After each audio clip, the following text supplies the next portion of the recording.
Hey guys, it's Jupiter here, and today I want to try and do a horror story.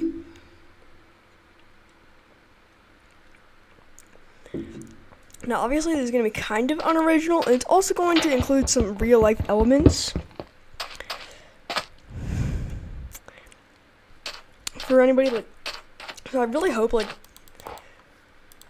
that, okay, I feel like I'm already going to get canceled just for the New Year's videos that I uploaded today with my friends and sister, but, yeah, let's get into this, because if I'm going to get canceled, I might as well just, put up a horror story or something, because I do actually really enjoy storytelling. So let's just get into this. So imagine this, picture this, alright? You're walking home after your first day of work. It's at an old fast food restaurant in a town that you just moved into. Apparently you used to live here as a kid, but you have no vivid memories of it. Once you get home, you turn the key, and the door opens with a slight creak, just like this horror movie creaks, Anyways, you think nothing of it and open up your laptop.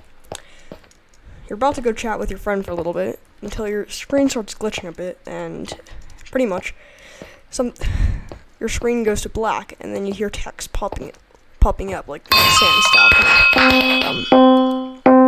style, which says, "Are you alone?"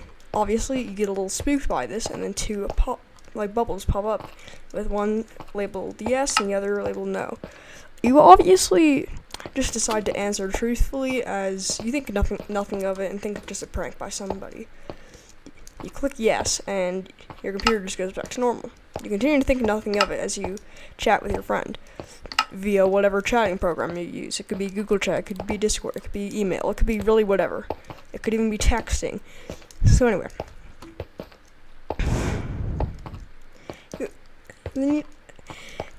it's around 1 a.m. and you tell your friend you're going to go to bed because you need some sleep for your new job tomorrow.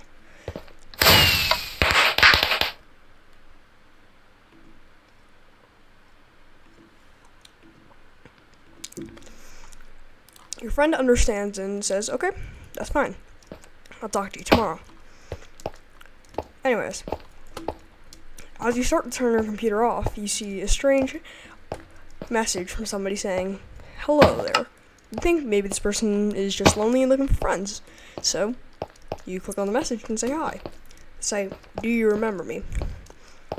You can't see the username, so you don't exactly know if you remember this person. And you say, "I don't exactly know who you are, so could you give me a little bit of details?" They say, "I'm Barry." Now this is also going to get a little bit okay, this just for the next part, I'm just going to say this is going to be a quick trigger warning to everyone. You're like, "Oh, Barry. The name sounds familiar, but I don't exactly know you." Your reply. Like, "Oh, okay." And I asked, "I've actually started working in poetry. You want to hear my most recent poem?" And you say, "Well, sure, got nothing else to do." And you say, "Roses are red, violets are blue." So no, roses are red, silent as a mouse. Your door is unlocked. I'm in your house. You obviously get very scared, as you distinctly remember closing your door, but still just get a little bit nervous to go check. Your door is locked, and you realize maybe that was just coincidental, as you live in an apartment, not a house. So you continue to think nothing of it and go to bed. At around 6 in the morning, you're still sleeping until you hear your computer kind of turning on and stuff. You're like, "Well, that's strange. Maybe there's an update or something," as you do not believe in the paranormal.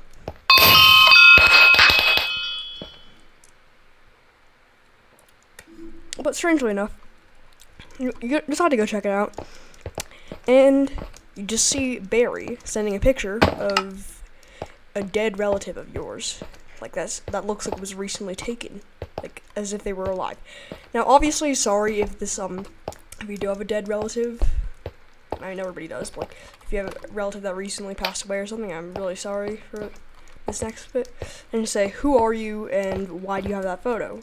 That shouldn't even be able to exist, as your relative died in the mid-1900s I forget when, so I'm just gonna say the late 1900s or whatever age where there was.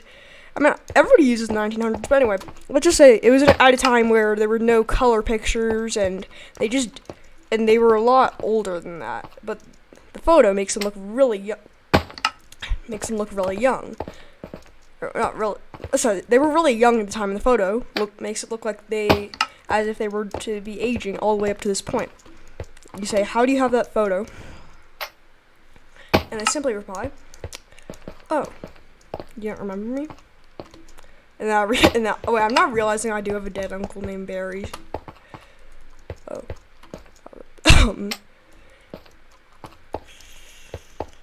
Okay, well, that was, let's just say that they never gave you their name. The name's just like, I'm just saying the name is, what if they just, like, I'm trying to think of a good name. What if they say, like, their name is, okay, let's just say it's not Barry, alright? Let's just say any name but Barry. Or whatever name you really want to give this character. So anyways, you wonder how they got a hold of that photo and realize, yeah, this might just be one of my old friends, just trying to mess around with me. So, you go back to bed. And the next day, you go to work, and nothing seems strange. You just continue working and doing your job with your coworkers, until one of your coworkers mentions that they actually got a strange message from somebody, along with a photo of a dead relative of theirs that looked brand new. And they ask if you did it. You say, "No, that actually happened to me too," and you pull out your computer to show them. Then just a few minutes later, your boss says, "Well, everybody can have a break from work, as there's some kind of thing going on at home, and work's done for the day."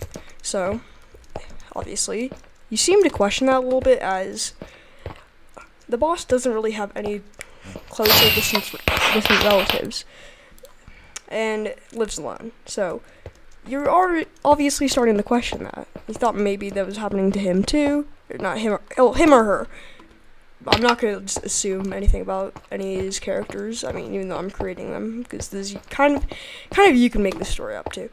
But pretty much, you go home, and you go to your computer, and there's a quick thing that says there's a survey that is issued to people who have recently purchased a computer of whatever brand it is, like Apple, Windows,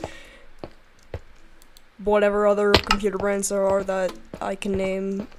You realize that you did recently purchase it about a month ago, so you decide, okay, maybe this is like a customer service survey or something, and think nothing of it. So you obviously accept it, and you get that poem again, that weird poem that says, "Roses are red, silent as a mouse, your door's unlocked, I'm in your house." You quickly get up and look around. Nothing's around you. And you just decide to think that, yes, it's definitely some teen that's probably just using the internet for something. And it says, you can always leave feedback, and you reply, "Hey, you're doing a nice job at scaring some people. I wouldn't say keep it up, though." And in the feedback, it almost immediately replies saying, "What do you mean? I'm not a person." You obviously realize that this is definitely a joke, and you go to bed. But around 2 in the morning, you hear some weird noises inside your house, and you get up and see a woman standing by your door. Like for part 2, and see you in the next one.